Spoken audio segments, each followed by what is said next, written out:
تراب د مرګ وصیت په غور واوره. د دې کلو او ښاریو پوښتنه وکړه او د اټک د سیند په غاړه غاړه ولاړ سه.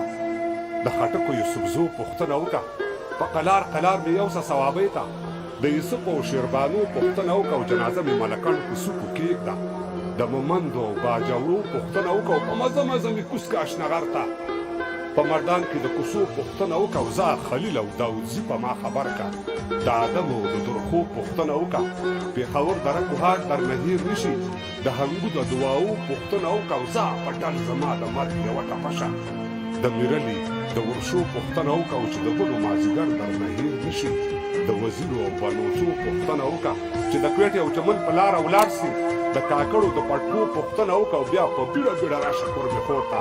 د هغې د سرو لاسو پوښتنه وکړه او هلته زما د ادبي سنګر یاران دي.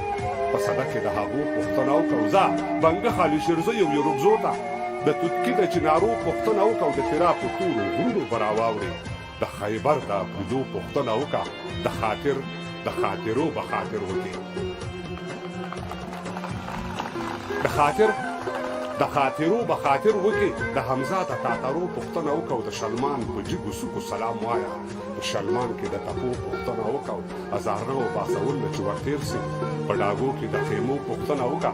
نارنجګل به د پتکي هرول کې کېږ د ننګرهار کې د باغو پوښتنه وکړه او د ملنګ یو څو اشعار به چاته یاد وي. اخوا دېخوا د بانډو پوښتنه وکړه.